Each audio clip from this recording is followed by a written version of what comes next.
Hello, everybody out there in YouTube land. T-shirted historian. Well, I've been sick since last Friday, and Monday I went in to go see the doctor, and he prescribed steroids, which to augment the treatment, you know, because I was having it kind of in a bad way, and I gotta say, I have felt awesome all week. I mean, like, seriously, I feel like 10, 15 years younger. You know, I can move around a lot faster. I don't get tired that easily. My brain seems to be working about 400 miles an hour now. Like, literally, it's like when I hear music, it sounds like it is slowed down. It's weird. But it's cool. I mean, it's like I can understand why people get addicted to these things. I don't know if the anabolic steroids that the weightlifters and shit use, or quote unquote do not use, I should probably say, affect them the same way. But if they do, or they have a more magnified effect, I can completely understand why people could get addicted to those things psychologically. Because the feeling of youth and power and invincibility that you get from these things is just amazing. If I could go to my doctor tomorrow and just say, "Hey, can you just give me a lifetime prescription for these things? I just want to take them every single day so that I don't never feel bad again." I would totally do it, but they don't interact very well with my blood sugar, unfortunately. So they make my levels go a little bit crazy, which is probably not good. So I guess the long-term benefits would be really bad. Kind of like burning the candle at both ends. You know? Maybe that's not such a great thing. Anyway, how are all you guys out there doing? It's good to see you. Surly Unicorn, Disney Sheepherder, Snorty Bear, Raven Wolfgar, Tapani Sarasti. Yeah, it's good to see you guys. All right. We got 8 people out there watching. Why don't I put my panel on so that we can see what we're looking at today? Starting off with the most lovely face that we have on our panel. The wonderful, the beautiful Grim Jim. I did wonder what you were leading up to there, and I had a suspicion it was me. I know. Even all. I knew it was going to be. And then there's Harmony. Yeah. Wait. There we go. Now we have some synergy going. Yeah, we got the diagonal cameras. Yeah, that works. I knew when you said lovely and beautiful, I was like, it's Grim. It's yeah. Grim. He wouldn't say that to me. But on the plus side, your short is blowing up. What? Your short is blowing up. The one that God. the one that we did with you. Not the first one. The second one we did. I'm more worried about being canceled by saying that older white men have been nice to me than I am for saying eat my ass. So. Well, so far, older white men is at 5.9K views. Eat my ass is still at 8.9K. So people are much more interested in hearing you say eat my ass. That's good. Yeah. Sounds like you need an old white man to eat your ass. No. I volunteer. All right. It's been great, guys. I will see you all next week.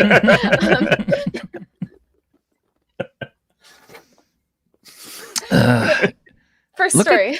Look at she turned red. More red. All right.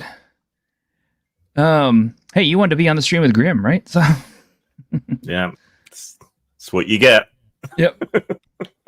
He's not the one that volunteered to eat my ass. It's true. True. Just my idea. Well, at least I didn't describe how. So Don't.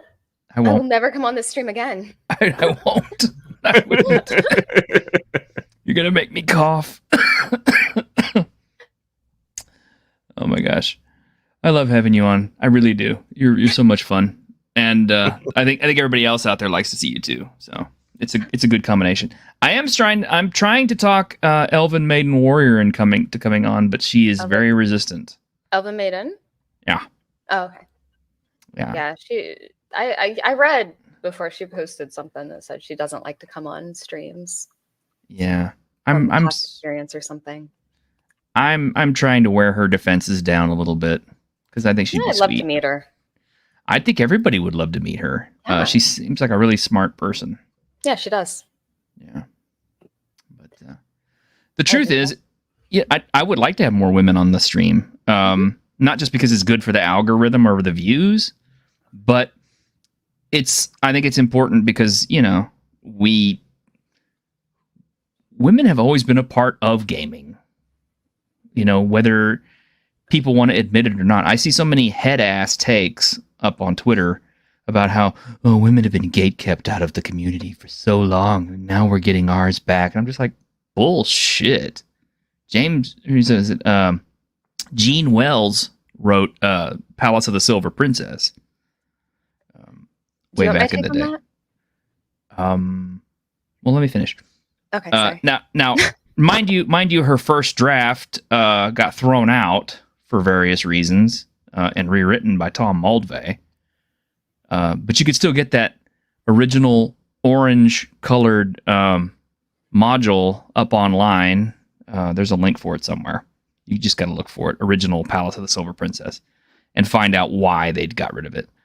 But she was part of the hobby back then. And the thing is, it was very rare when I got to a lot of gamers' houses that the couples there were already couples. They were married and were gaming together. So I've always been used to having, a man and a woman in a RPG game, unless it was just us kids playing by ourselves, in which case, girls thought, it's nerdy boy shit. We don't do that. That's how it was for me in college. Even though most of them weren't married, they ended up being married eventually. Yeah. But I do have to admit that sometimes those gamer couples can be just a little bit gross. Just it's a little weird. Yeah. I'm not judging. I'm just saying it's like, dude, put on some deodorant. Yeah. Okay. The gamer couples, never had an experience with them not putting on deodorant. That's usually the single ones. I can't imagine. No, seriously, it is. Yeah, this was a long time ago. I could understand that. Long time. I guess when you're so used to smelling someone else's funk for so long, you just stop noticing. I don't know. Or you like it. I don't know. I don't think women have ever really on a large scale and mass been gatekept out of most, if not, I can't speak for all gaming communities because I haven't been in all of them, but I don't think they've been large scale gatekept out of most of them. However, I am kind of seeing like so there are kind of two things going on right now. I think there's, first of all, a lot of women and people who think they are standing up for women that are, like you said, saying, yeah, we've been gatekept out for so long, no more, we are taking it back, this is ours now, which is not productive and not really, it doesn't really have much of a basis in reality. No. And there is kind of another backlash to that, which is annoying to me, which is the people who are like, all right, this is what gaming's become. Women ruined Star Wars. Women ruined, they're ruining Warhammer. They're ruining all sorts of other game, Marvel, stuff like that. And so we need to gatekeep women out now because of what they've done before. But that's like not productive because that's like not, oh God, I don't want to be like a pick me here and say it's not all women, but like there are lots of us that are just here to play, Mm-hmm. I don't know. That's my take on it. It's a hard line to ride because I don't want to come into gaming communities and say, I want you to change this for me and add female space marines and add women warriors here where there aren't supposed to be any. I'm not going to come into gaming communities and demand these changes. I would just like to, come into the communities, right? It's not, I don't want anything to change for me. But, and I think there are other women like that too. It's not just, it's not just the other type. I'm sorry, I'm not very eloquent about this right now. No, I understand, and it is kind of hard to put it into words because it's a case of it's like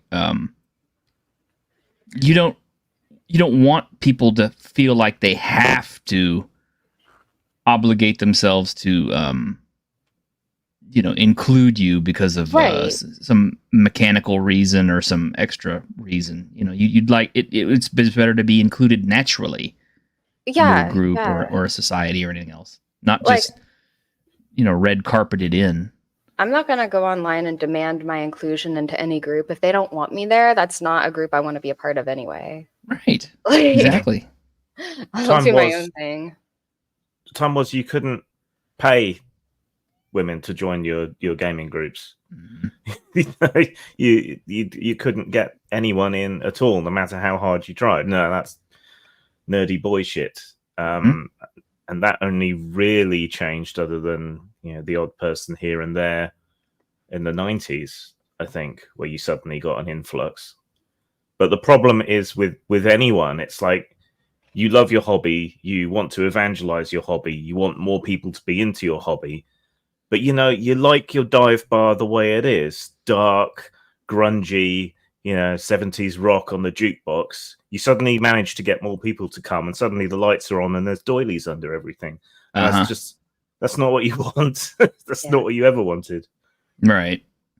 And I understand. I mean, I guess if you're using that analogy, there is kind of a sense of a makeover that has to take place in order to accommodate and welcome new people into things. But at the same time, it shouldn't come at the cost of the regulars. No. Yeah, I mean, a lot of I don't know if a lot, but definitely there's a portion of gamers who have this idea of the Yoko Ono phenomenon. Oh, yeah. Where, the one girl joins and just destroys what they had built or whatever. Mm-hmm. Yeah. But, when I went to college, all the gamers, they just wanted friends, not girlfriends, but they just wanted more gamer friends to play Magic cards and Illuminati and RPGs. So nobody ever cared who you are, what you were. I had weird furries in 2001 before it was this big thing, and nobody cared. Yeah, I mean, that's a nice thing about a gaming table is gaming tables should be kind of apolitical. They should be spaces where you show up to be friends and have a good time and not bicker and quamble about stuff in the real world, because you're there to forget about the real world for a few hours and just be someone else, which is kind of like what's bothering me about book reviews and other crap I'm reading, where you got guys reading classic literature and they're talking about how it's bothering them and all of this and how they, don't feel like they're part of it. And I'm just kind of because it's not a self-insertion story. You're supposed to read this work and let the author transport you where he wants to take you. You're not supposed to see yourself as, Muad'Dib. You're not supposed to see yourself as Conan. You're just supposed to let the author take you on the journey and appreciate the story that's being told. And I guess it's the same thing with gaming and stuff. I mean, yeah, you are present. You have agency as a player. However, you're not playing yourself. You are playing a character whose drives, ideas, goals, motivations, personal quirks, and sense of morality could be totally counter opposite to yours. And that's how you should handle it. That's how it should be played. But for some reason, people just... I don't know if it's... I mean, I feel like a damn armchair psychologist here now, but maybe it is because of the technology drive and the lack of empathy and the self-centeredness of newer players that they are unable to empathize or understand a viewpoint outside of their own to the extent that they can role play a completely different character. Because we see this in acting too. How many of these actors are self-inserting in their performances on screen? How many of these directors and writers are self-inserting on screen? You know? Well, you're not allowed to represent anyone else's experience, are you? Because it's not your lived experience. Exactly. That woman who was working on Punisher has this self-insert character. I know there was a fuss on Twitter about all that because they were basically telling her how she should write the next story, and she's like, "But this character is me. I don't see it going that way. So write something else. write someone else." Yeah, and okay, and Raven, yeah, Conan has parts of his character that you can relate to. Yeah, all characters for the most part are going to have things that a person can relate to. That's part of their charm. You know, what makes them interesting to read about. It's that you can kind of empathize with them to some degree or another. But the problem is you got people who are using, you know, the games as self-insertion fanfic. You know, like literally the most telling example I ever had is still showing up at a guy's gaming table, and him telling me during the middle of the session, well, the GM's just here to do what we want him to do. And I was like, I am? I mean, it's your table, it's your house, but I'm running the game. I'm running the story I want to run. You're living in that world. I'm not here to do everything you want. I'm going to try to help you get there. If your character has a goal, I will, you know, find avenues to help your character reach whatever goal it is they want to reach. But you got to communicate with me, and you got to make it happen on your own, because I'm not just going to magically make it happen for you. You know. I think there's also been a phenomenon recently of people wanting characters to be like them superficially in order to relate to them. Like people are suddenly, it seems, having trouble relating to characters that are not the same sex, race, whatever as they are. But I don't know. It's just so strange to me. Like right now, I'm rewatching Breaking Bad right now. It's my favorite TV show of all time. I love it. Mine too. Oh, really? Oh, Yes. wow. Yes. But yeah, it's about the capacity for human evil in like a normal person. It's about the capacity for evil in a normal person, I guess. But and I think everybody can kind of relate a little bit to the main character of the show, just a little bit at the beginning. Like, does every person have the capacity for this evil? But like, I mean, he's not the same sex as me. Like, I have nothing in common with Walter White, right? But it's not about that, you know? I'm sorry, I'm on Breaking Bad right now just because I just got off a binge of it. No, I completely understand. I binge watch it at least once a year, and now I have to include Better Call Saul. Right, I've never seen Better Call Saul. I'm like working up to it right now. Oh yeah, definitely. And even El Camino is pretty good. I did see that one. It is good. There is some. I'm tangenting here, but there is a little bit of talk that they might bring it back, but like somehow he survived. But I don't know. Right. Like Sorry, I didn't mean to derail. Surly Unicorn is right. Yeah, I don't want to sit down and be me. I do that every day. Yeah. Yeah.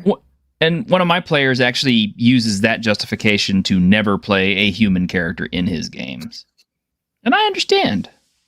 I like playing humans. You can do so much with them. They can fill any role.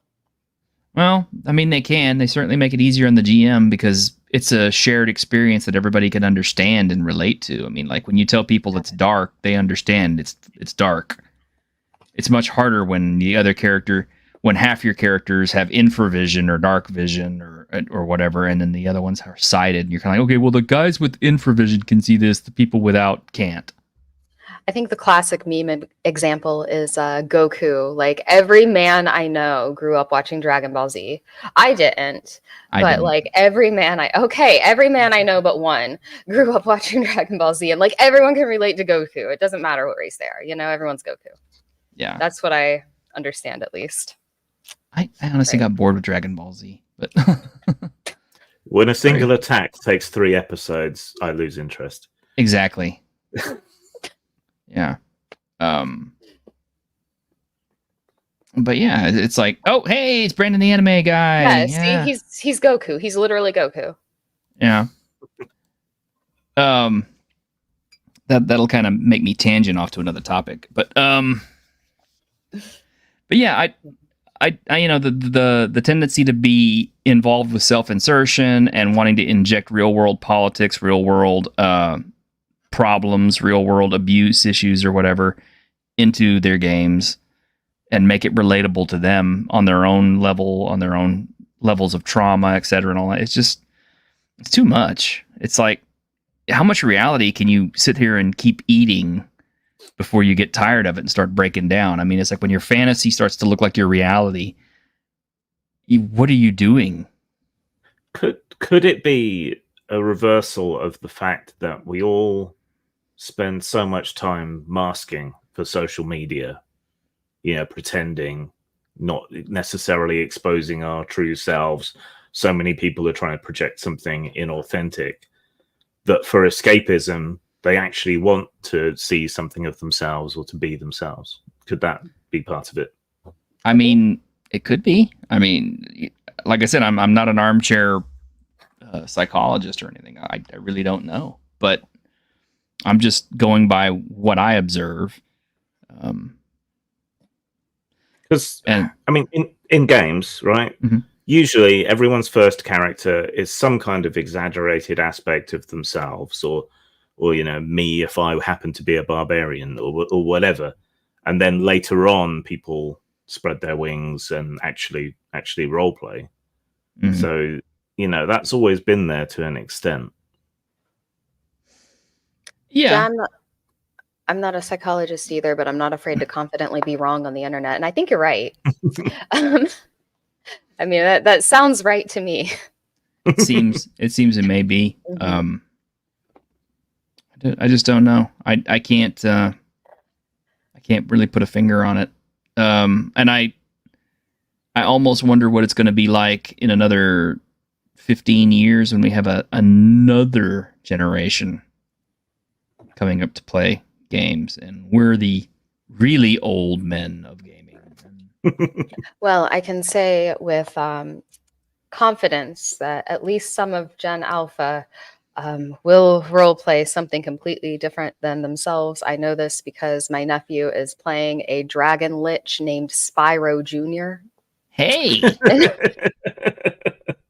That's awesome. It is awesome. Mm-hmm. I love that. Yeah. And my niece is playing a pink dragon named Dragony the Dragon. That's sweet. And my other nephew is playing an ogre that can fly with the dragons using his farts. Okay. Yeah. I mean, I like it. And believe it or not, that is nothing like those kids in real life. So. Well, I would hope not. That would be farting. Yeah. No, that's actually his superpower. So. Okay. Okay. How old are these kids? 9, 7, and 4. Oh yeah. See, that's sweet. Yeah. I like that. The tutor is the ogre's name. He's the 4-year-old. Yeah. Yeah. The tutor. Yeah. Like he won't even say, can we play? So they call it Dungeons versus Dragons. Mm-hmm. But the 4-year-old says, the game where I'm the tutor. Every time. All right, we can go on. I'm sorry. No, I love that. That's awesome. I love that. Yeah, and I am starting to see a lot of youth groups and stuff like that doing D&D, and I'm kind of curious to see where it's going to be in about 15 years or so when they've all graduated or they're all up in college and stuff, and having experiences with other people, and how that's going to affect gaming. What the next trend in gaming is. Hopefully, it's not VTTs and all that crap. Because I guess I'm old, and I don't want to do the whole completely digital thing. I mean, even though we have to, because nobody lives next to each other, so it's kind of hard to game with Grim when he's like across the ocean. So yeah, it's not like I can pull up in my Learjet and shuttle over there every weekend to play. That would be cool. If I had that kind of problem, that would be awesome to have. You should organize a mini convention and get everyone together somewhere. I'd have to have money to do that. Well, that's easy. Stop spending it. Oh, yeah. And do more writing. I do. I should do more writing. I got my taxes done, and it's like, that always takes it out of you. Well,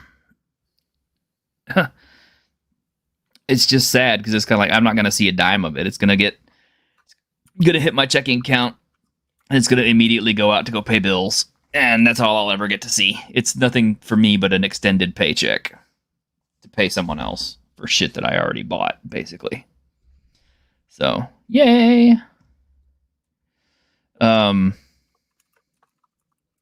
Money. Speaking of which, the donation buttons work, by the way, out there, kiddies. Throw your poor t-shirted guy a bone. I actually managed to get like about $300 in donations last year, according to my tax return. So that was pretty sweet.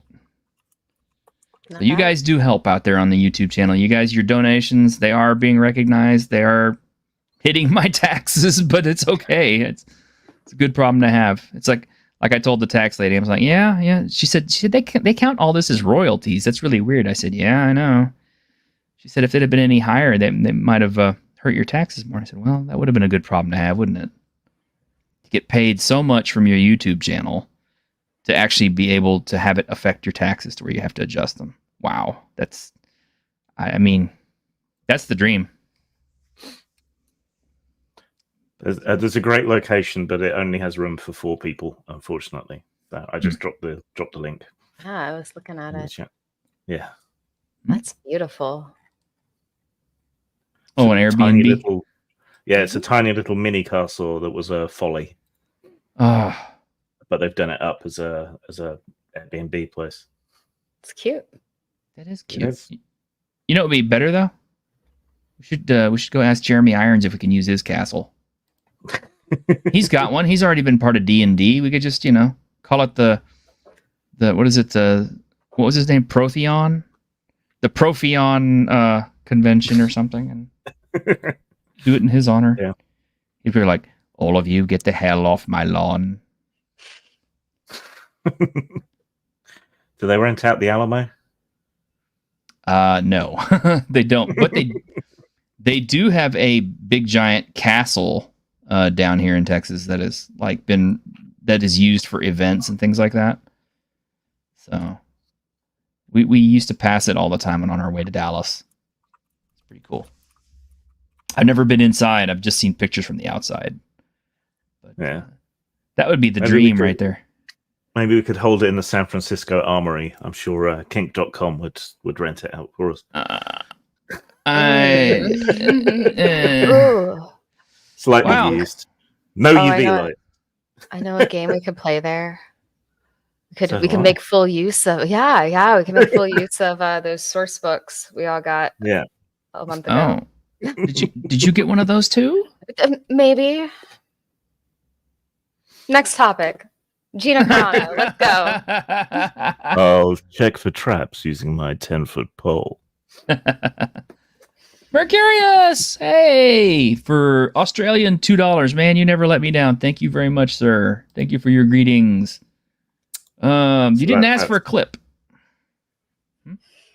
So that actually costs us $2 because the polarity flips when it crosses the equator. Oh. Money and anti-money. Yeah, you didn't ask for a clip, so I guess I just get to pick the clip for you. You guys can request clips when you put in. So just let me know what you want to see. Actually, I haven't done this one in a while. Back when Saints Row was good.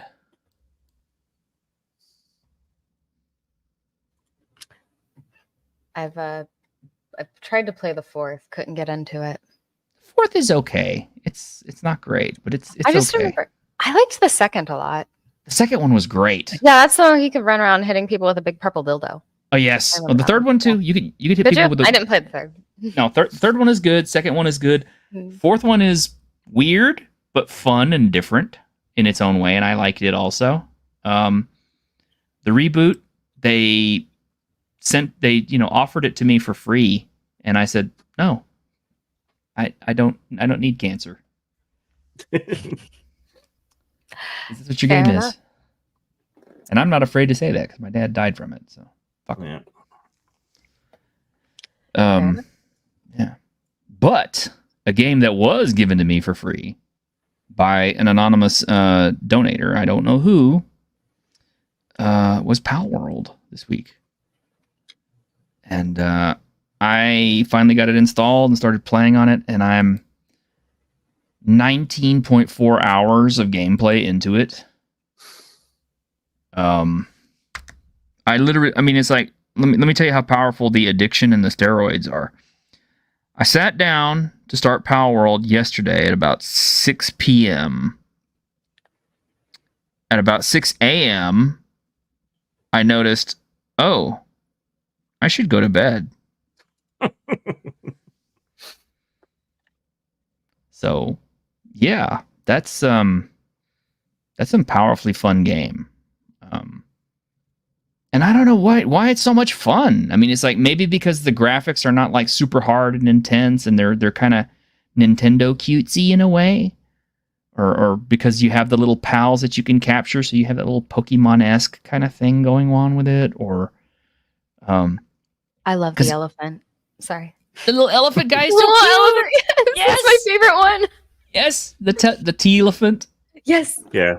Tea Looks elephant. like looks like Tree Trunks from Adventure Time. Mm-hmm. Mhm. Mm-hmm. I named mine Polly after the voice actor for her. Aw. I haven't even seen all the critters yet, obviously, but Well, they can't top the little elephant. I mean, he's not my favorite, but I like him. It's hard to say which one my favorite is. I mean, it's like mostly I like running around on my dire howl a lot. Yeah, that thing's fast. Mm-hmm. Although once I got the Night Raven, or is it Night Bird or Night Flight or whatever it was? Nighthawk. Nighthawk, yeah, that thing is fun because that helps me get. The only problem I keep having is every time I try to go capture stuff, it's like they keep killing it too fast. So I'm just Yeah. like, Pull it back into the Pal Ball. So I do.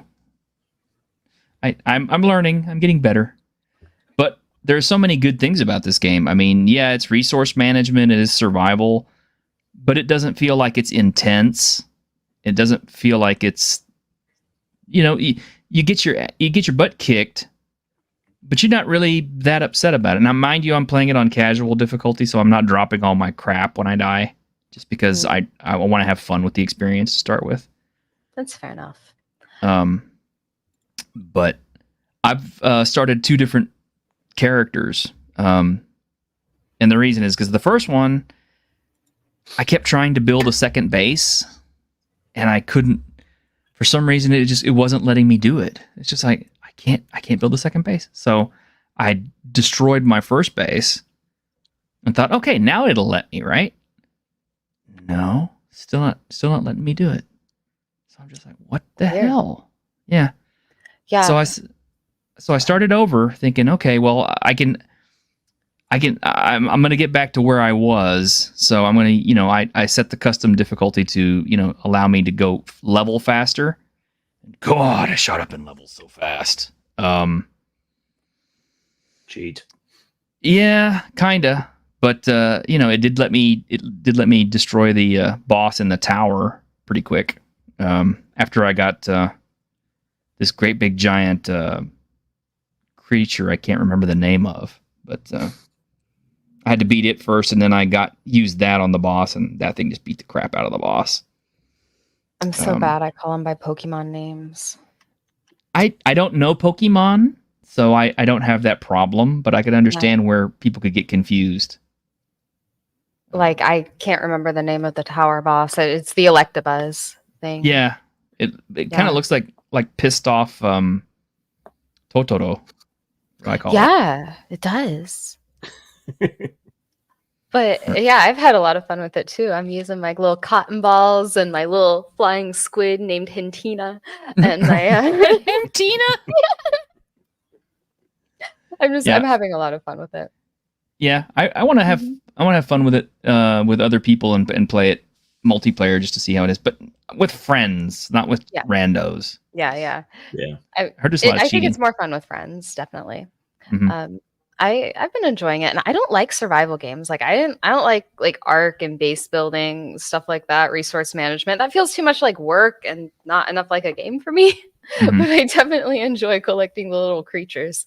So I play it with friends, and I have them do the base management, and I just go exploring, and they're so mad at me. They hate me. I steal all their resources to make like submachine guns and stuff. It's terrible. Oh my god, that was I'm the worst kind of person to play with. That was the best thing I ever did. I didn't realize that pals could start getting equipment until, I got the little pal table set up. And the first thing I caught was a tansy, which is the little green monkey thing.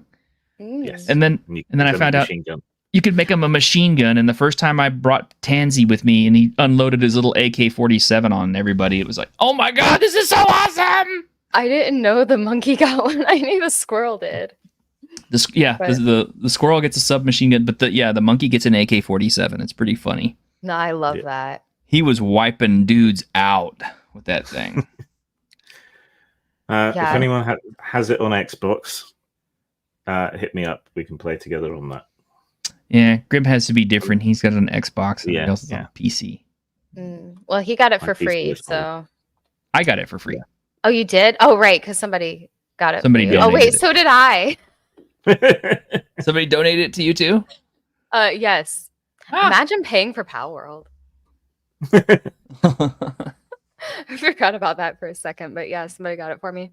But see, I would pay for it. The experience is worth it. For $30? It's well worth its price at $30. And I could understand how they will probably in the future they will drop, DLCs and things that will cost a little bit more and add on to it a little bit, microtransaction a little bit. But I could see them doing it in a way that it doesn't make everybody upset at them. Like some things I would like to see the game do is add in custom island creations and things like that, and I'm sure it will come. Yeah, it's still in development. This is effectively early release. So yeah, that's it. Yeah, it's still an early release, and it's as much fun. I can't wait to see the final version. But the other thing, Hello Kitty Island Adventure. Why not? One of the other things I would like to see them do is have an option for where you don't have to hold the key in order to do your stuff, because that gets. Yes. I mean, it's like, yeah, I'm wearing out my E key on everything. Yeah, I'm not a huge fan of the crafting system either. But I mean, it's probably good as far as crafting systems go. I just hate crafting systems in every game ever. It's an unpopular opinion, but they bore me. Yeah, I don't mind crafting systems, but because it doesn't seem to be very difficult to get the resources you need. So, and the tech tree is pretty good. I just want to collect the little pals. Well, and that's okay, because the more of those things you have, the more stuff you can do, and the more stuff you unlock. For anybody who just starts it, by the way, I will say this: die a lot. And the reason is because every time you die, you can respawn, and you can choose your respawn point. Every respawn point has a fast travel point at it that you can click, and you can immediately get a technology point for doing that. So if you're playing your first time, just go out and get killed. Do dumb stuff, get killed. because every time you respawn, you can respawn at a new point. You'll get to see more of the world. You'll get to unlock all your fast travel points. You'll get to unlock more of your technology points faster, and it will help you immensely later on. Yeah, I didn't know that. I just try not to die. Most It's people usually do. that's my strategy in most games. But Patty's Parlor. Harmony, is it more like Legends Acres where you're collecting a bunch of the same pals, or does the number of pals not matter? He means Legends Arceus. Huh. So kind of both. So you want to get ones with that have like good abilities, and I think you can breed them and like pass down their abilities, but I haven't done that yet. But more, I just like getting the big ones because they're they're equivalent to shiny Pokemon, but they're like supersized. And when you catch them, they stay supersized. So I have the biggest fucking fluff ball that just walks around my camp, that big cotton ball thing that's like not Eevee. I don't know what it is. No, not the Sweep. The cotton ball Eevee looking thing. I named its name's Nimbus. That's what I named it. I don't remember what the Pokemon name is, but like the cotton ball Eevee, like that. Do you know what I'm talking about? I haven't seen it. I think so. Can't remember what it's called though. You have to. They're everywhere. They're little clouds. They look like little cotton balls. With like cute little faces. Yeah, I don't know. I mean, other than the little sheep. No, they're not sheep. They're foxes. Oh, okay. I haven't seen them. Oh, wait a minute. Yeah, I know what you're talking about. They look like Eevee. Yeah, this is what I said. They look like Eevee. Yeah, those things are cute. Yeah, I have a giant one. Lambell, thank you. Lamball. No, it's not a Lamball. Lamballs are the sheep. Oh yeah, you're right. Yeah, I forget what you called the other things, but the big cotton things. Yeah, I know what they look like. There's probably going to be a wiki for this thing dropping real quick. It's probably already out there. You can catch extra pals. If you catch 10 of the same kind, you get an experience point bonus. Mm-hmm. Plus, you can kind of render them down and feed them to one of them to make him more powerful, and you can butcher them, so it's always worth catching more. Yeah. I haven't butchered any of my pals yet because even though I have a cleaver, I'm like, I don't want to do this. So, but I'm sure the time will come while I'll start wanting to do Frankenstein. So, yeah. It's premise, by the way. Sorry. Yeah. Oh yeah, the little creamies. Creamies. Yeah. Yeah, that one. That's right. Apparently the Swee is the most powerful one though. The big Swee, the big mop, the Piloswine looking thing, yeah. Yeah, the big mop looking thing apparently is the most powerful creature in the game because you get on that thing and he's like super mega tanky. Plus he gets a bonus for all the extra Swee that go along with him. So like if you get one of him and you load down your party with little miniature Swee, he gets like this huge bonus, and he's just sitting there. I watched him beat the crap out of these like the Jormungand dragon and all this other stuff. And I haven't seen the dragon yet. No. I'm like Depresso is my spirit animal. Dude, those things are mean.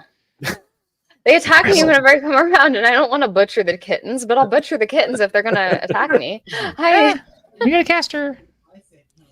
I had heard of this stuff about butchering pure animals. No. And I asked you to show up. Yeah, there you go. Yeah. Reverting to your native civilization. Exploit the animals. I was afraid that the kitchen thing got you. Last thing we heard Destroy from the animals, crush the Ironcaster. bones, and hear the lamentations of the animals. I don't know. Oh. Speaking of lamentations, do not let me forget. Okay, let me say this now. For those of you guys who have not been keeping up with James Radji on Lamentations of the Flame Princess, Lamentations of the Flame Princess lost their United States warehouse.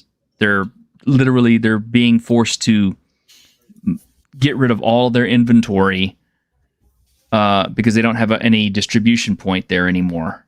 So Radji is running a 2-for-1 sale from the US web store only. Not the EU web store, but the US web store. So make sure you go to the Lamentations of the Flame Princess U.S. web store. Buy books from him. They're 2 for 1. If you were holding out on anything, this is beautiful time to do it.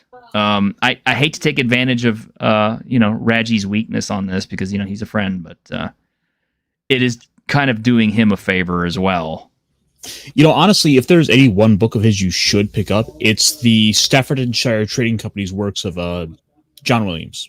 Yeah, definitely. It is my favorite book of his by far. Well, that and he's got to have that warehouse cleared by February 20th. So you only have a very limited window to act on this. You got 10 days. So you better hurry.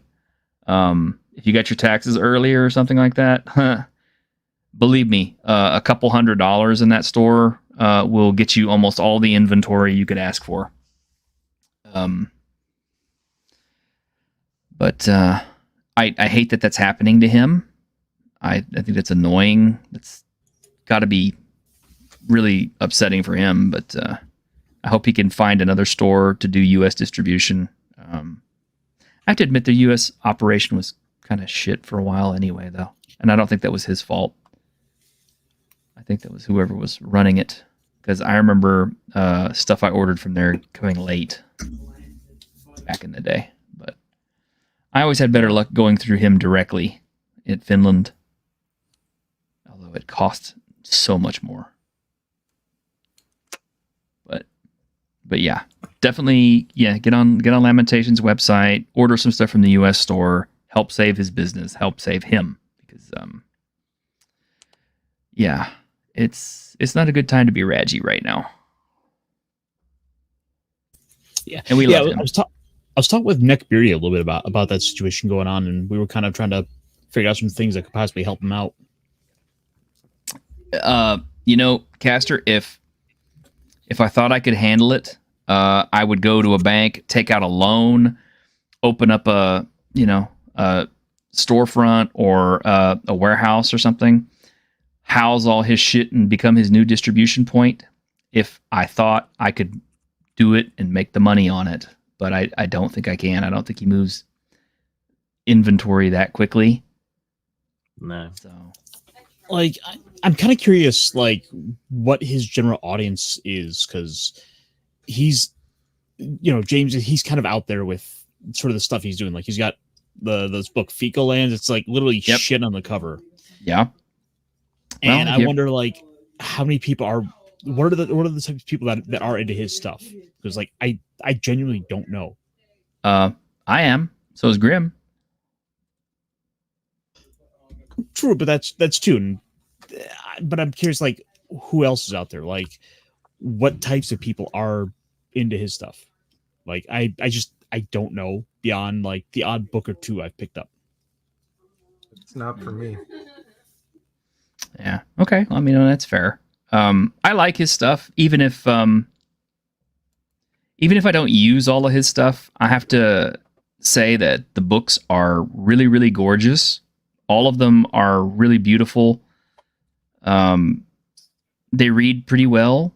They're fun to get ideas from. And I hate to sound like kind of one of those guys, but they are also kind of inherently collectible because they're limited print runs.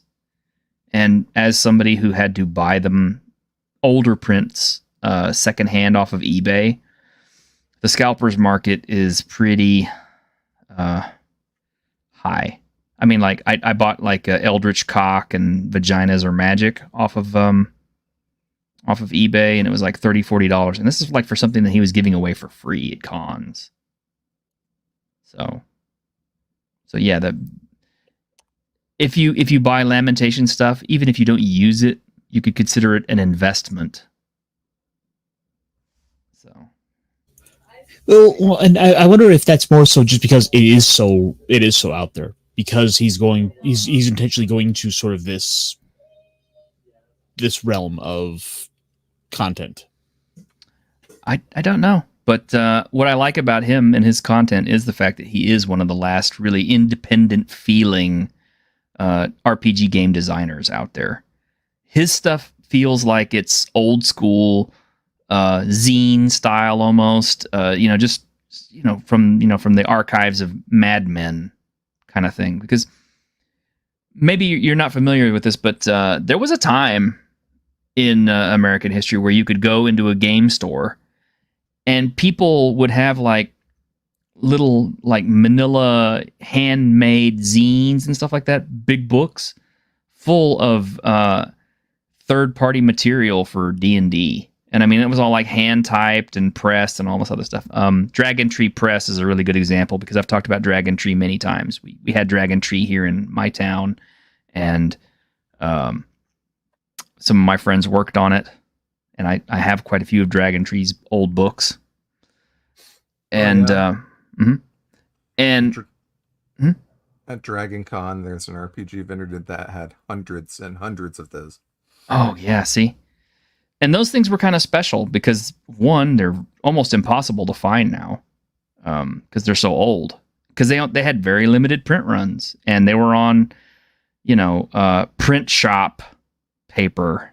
They weren't like hardbound. They weren't beautifully illustrated. I mean, they were nicely illustrated, but quality varies from zine to zine. But it was kind of cool because it was a way to get outside of what was in the mainstream at the time.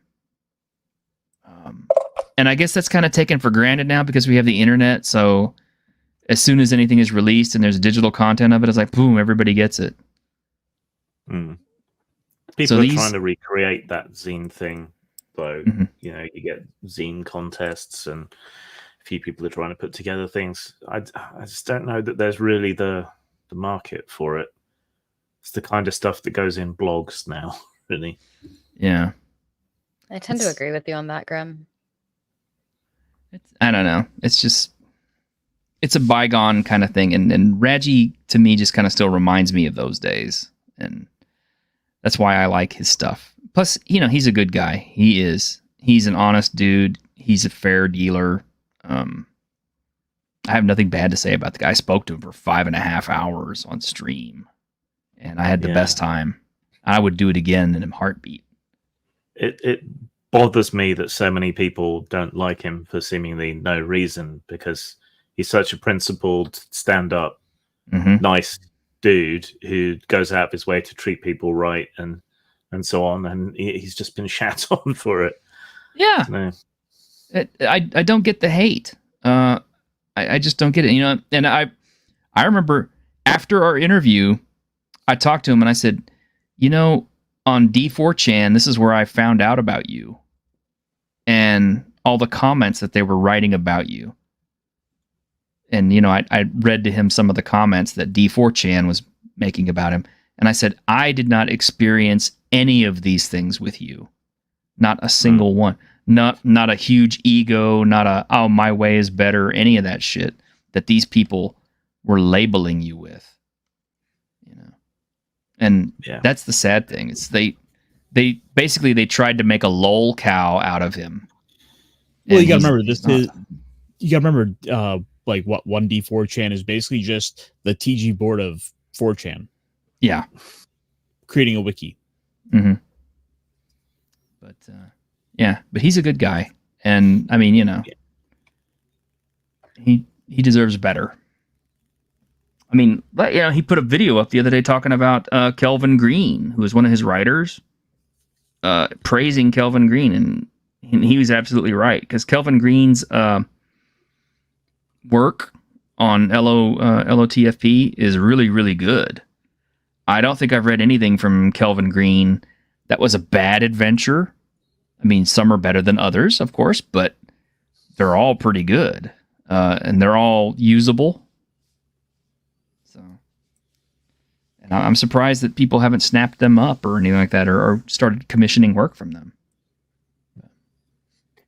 Mercurius is right with that comparison, I think. What's that? People producing zines are like people like cassette. Yeah. Yeah.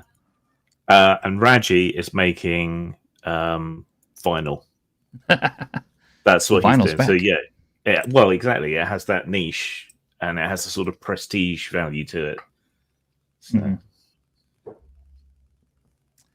Yeah, he bought that strict time records must be kept as a middle finger to the one time thing. Yeah, and it was good. It's all very interesting and it's all neat to read. It's beautiful to look at. It's collectible, so there's no reason not to. I mean, you just on a 2-for-1 deal, you're really shooting yourself in the foot if you don't jump on it, because it's not going to be that cheap ever again. I don't think, unless he suddenly decides to just drop all this crap and go completely out of business and liquidate all of his stock. And I don't see that happening, just because he's pretty heavily invested in his brand, which is good.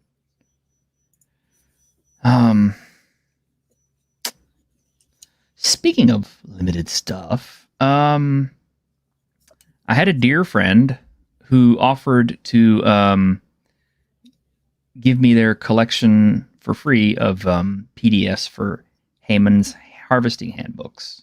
I'm not naming names or anything, but I appreciate that. It's a really cool gesture.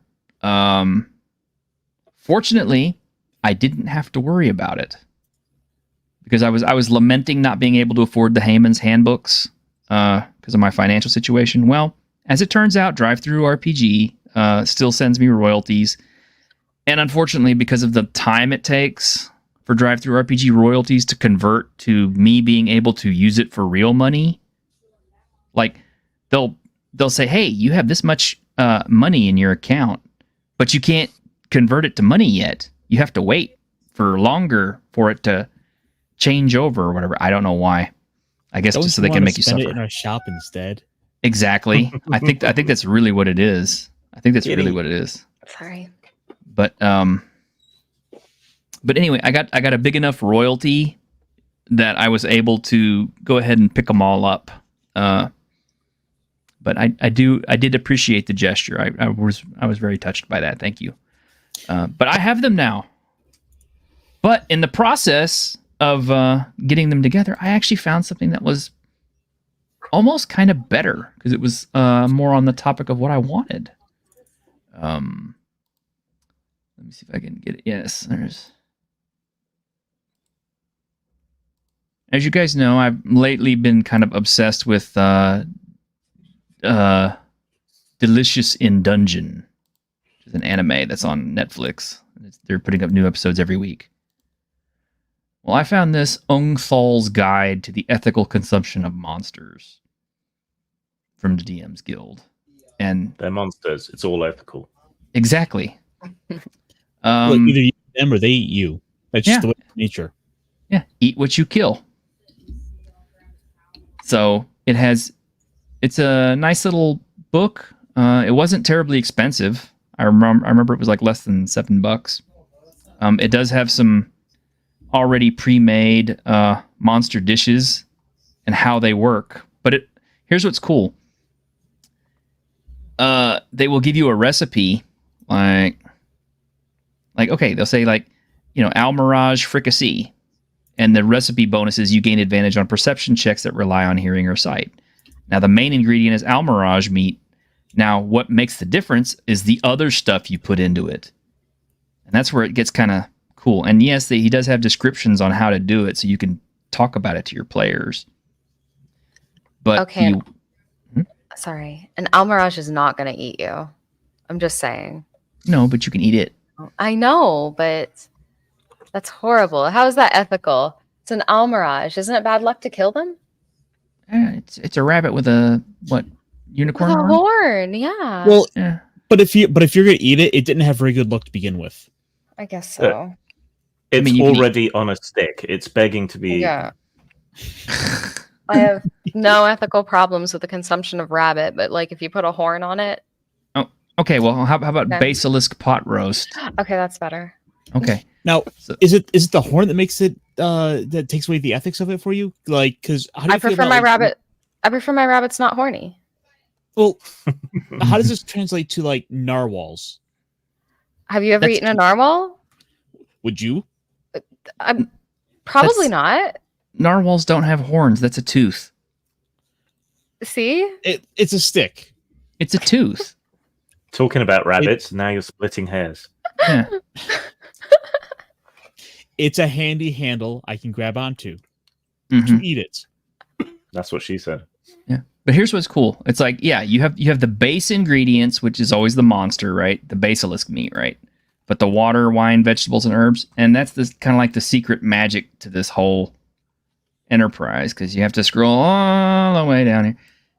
And what vegetables you add also gives you additional penalties and benefits and stuff, or herbs, or grains, or fruits, or whatever. And it has good foraging tables for everything. So you really can add like a lot of extra coolness to your adventures and make every meal kind of memorable with your characters. I mean, whether you're doing strict 1-to-1 time or not. I mean, actually, if you were, this would be even more important, I would think. But yeah, I would like to see more people do stuff like this. I would like to run adventures with this kind of a theme, where adventurers could run around eating monsters and gaining benefits and stuff like that. I don't think you need it for Dungeons and Dragons 5th edition, because the characters are already really freaking powerful. But for like 1st edition, this would be awesome. For Castles and Crusades, it would probably work real well. Obviously, for Worlds Without Number, drink! Or Scarlet Heroes, it would be great. But this would I think this would be such a fun little adventure, and this would be the kind of thing where, you know, it would be even more fun if you were in person, right? Because then you could actually like serve up something that looks like the menu or the meal. But I don't know, it's just an idea. Yeah, but it's not a really expensive little book. I think it's like less than $3, $4. Ung Thol's Guide to the Ethical Consumption of Monsters. Now, I'm not comparing it to Heyman's Handbook. I haven't had a chance to really look through Heyman's yet. Sorry, Pal World. But yeah, I can recommend this one. Very nice. What do y'all think? I'm always down with harvesting systems. Yeah, I use them in 5e. My players aren't that powerful. I killed like 3 of them this week. Oh, good. You're doing good then. That's not enough. What? Those are rookie numbers. You gotta get those numbers up. Well, I think it's too many. Too many I left. nearly I agree. killed.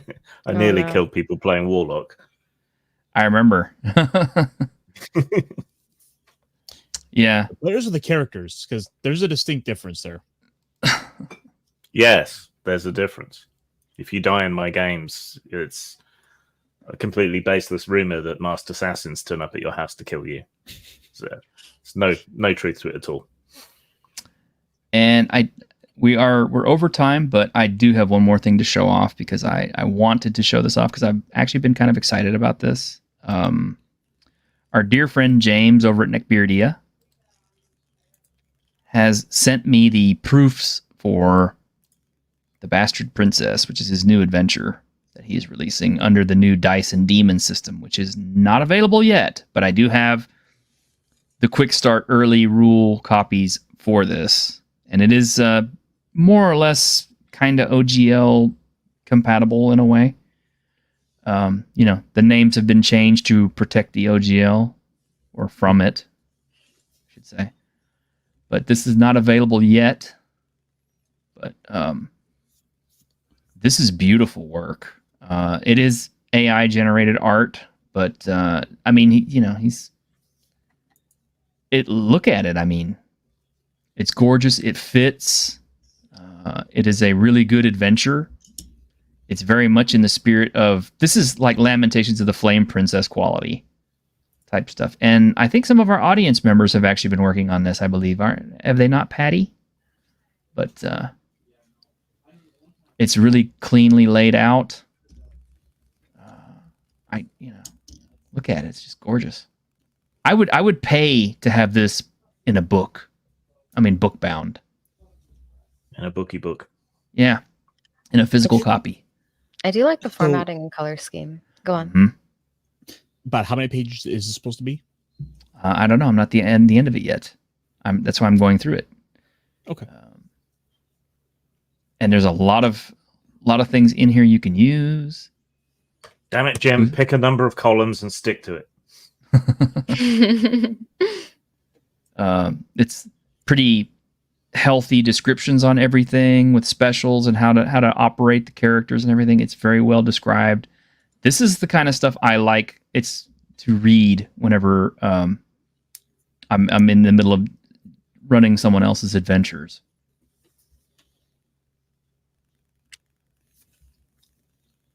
Pigman chef. So okay, 47 is where the notes start. So it's almost a 50-page. Well, yeah, it is a 50-page book. I guess if you count the back cover with writing by James Beardy and Lazy Titan. That's an actual demonic seal from the Goetia. Uh-huh. I can't remember which demon it is. It's probably Baal. Probably. I'd be willing to bet. Yeah. But it's gorgeous. I'm not sure when he is dropping it, but he has everything ready. I think he is actually going to offer it print on demand because he has a drive-through RPG file that he sent me. He also has a Lulu file he sent me. So when it becomes available through Lulu, I am planning on purchasing a physical copy just to have because I think that work is really beautiful, and you should celebrate stuff like this. And this is what I mean. This is kind of like the zine quality.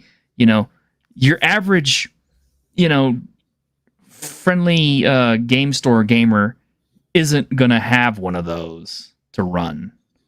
This is like the stuff that is still not on the underground so much, but it's like it's less well known, so it's still fun, and people can't necessarily like reread or read it ahead of time and stuff like that. I don't know.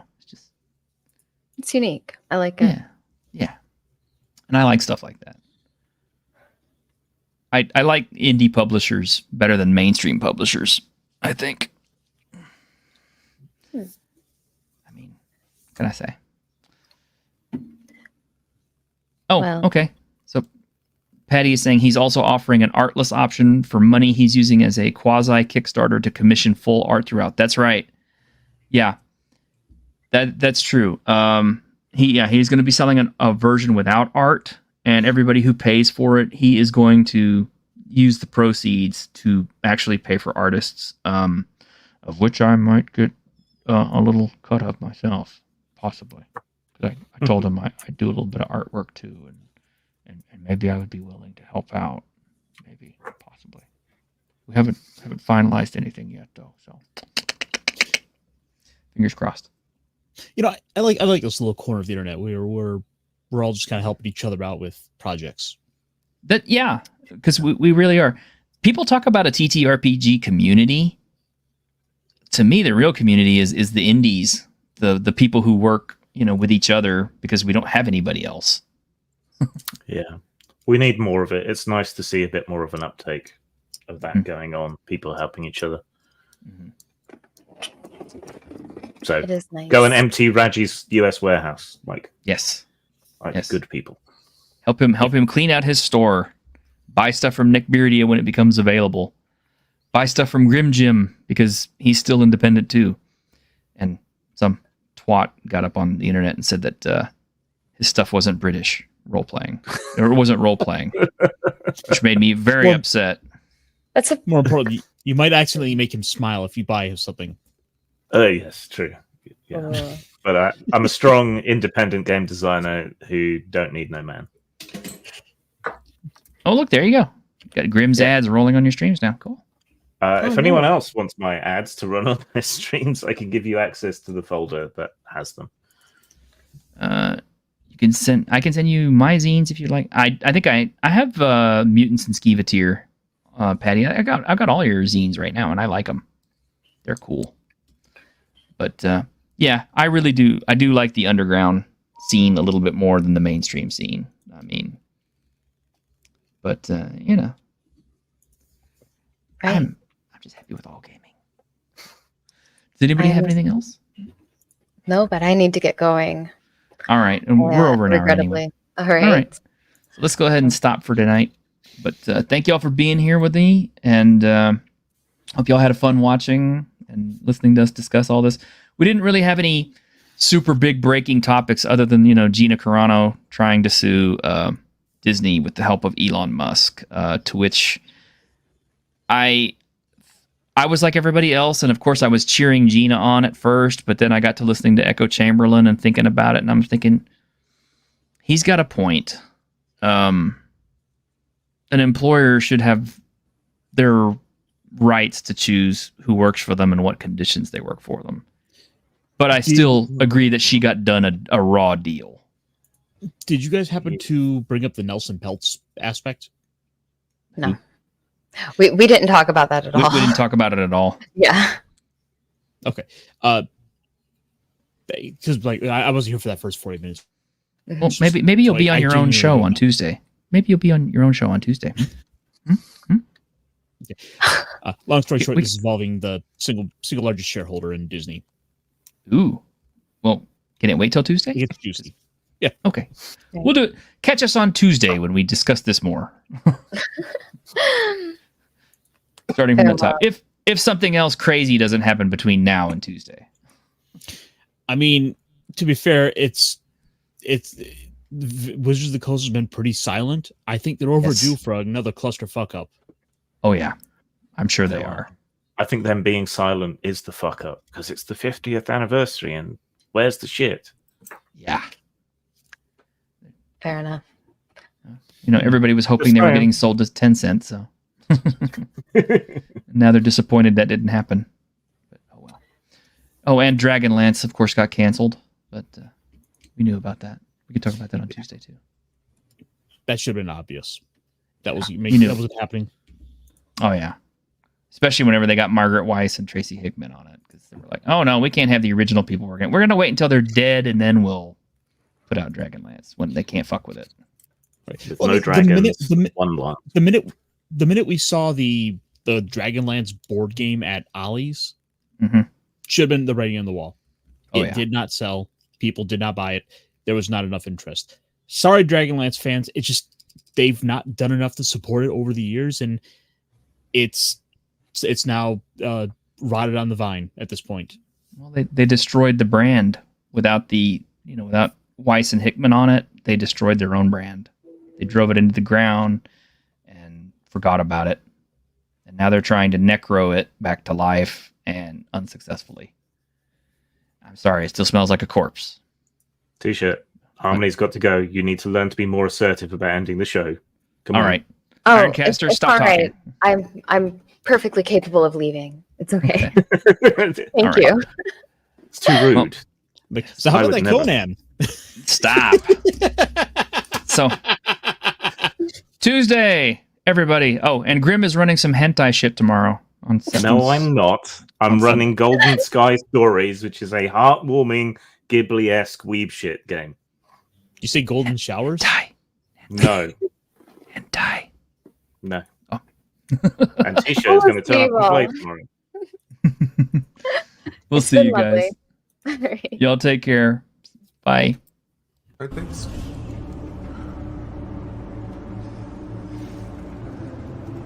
On behalf of the staff of the Independent California Motel, I wish you all sweet dreams.